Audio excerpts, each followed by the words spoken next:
Hey, it's Sue. And Amy, today we're going to do a cauliflower gratin.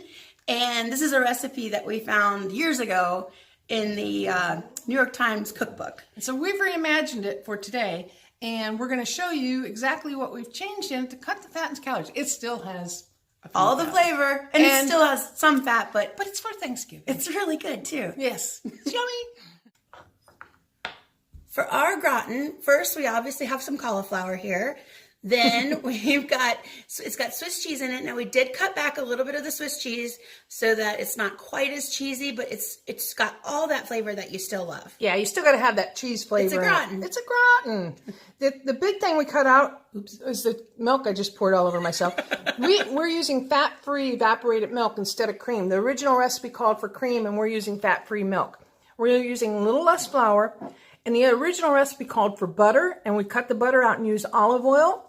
And then we're still using prosciutto. If you're a vegetarian, just cut that part out and you've got a vegetarian meal here. It's got parsley, garlic, and we have to have our spice, so it's got cayenne pepper in it. So we sauteed our garlic in a little bit of olive oil. Now we're going to add the prosciutto that's been sliced up. It's about 2 ounces of prosciutto. And let that get a little crispy. I'm sorry, Miss Amy. It's exactly 2 ounces. Exactly 2 ounces. I measured it. Exactly 2 ounces of prosciutto. If you guys don't have a kitchen scale, you should get one because it really does help with making sure you're putting the right amounts in. Yeah. So just saute it for about 30 seconds. It's a little crispy there. Guess I was given a shadow. And we're going to throw our cauliflower in.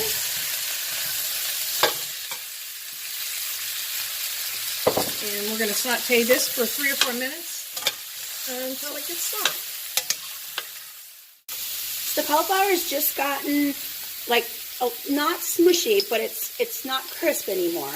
You can see it's cooking through. It's starting to cook through. So now we're going to add in the flour, which we just used a tablespoon of, the cayenne pepper, the salt and pepper. So I just mixed it all together to make it easier to go in here and make sure it's all mixed through. So you want to make sure you coat the cauliflower. Just stir it around and coat it. And then we're going to add in our cream, which we're using that evaporated milk. Cut some of the fat.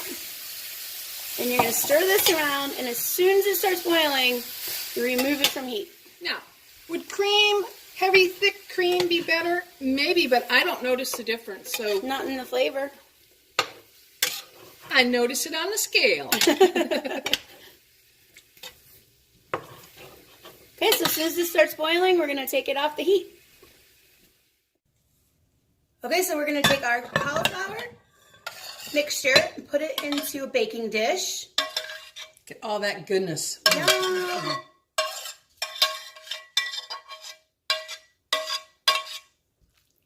We're going to spread this around, and then the good stuff begins. Make it rain with some cheese.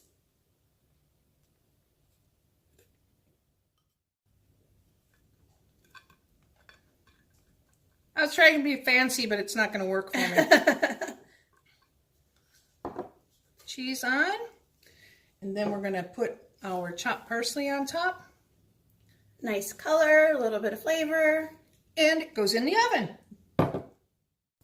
So our cauliflower gratin is out of the oven. Look at it bubbling. It's bubbling, and it's cheesy, and it's delicious. Check that out. And we are just going to have it tonight with a small salad and some of our favorite ginger dressing. So our gratin cauliflower is finished, and it is delicious. Yes. It's got wonderful cheesy flavor from the Swiss cheese, and then the cauliflower is fantastic. I mean, who said you couldn't have cauliflower on a Friday night before Thanksgiving? Who did say that? Nobody, but no, it's kind of... Nobody says that. No one says that. I would say that. Anyway, cheers, and hope you try this for Thanksgiving.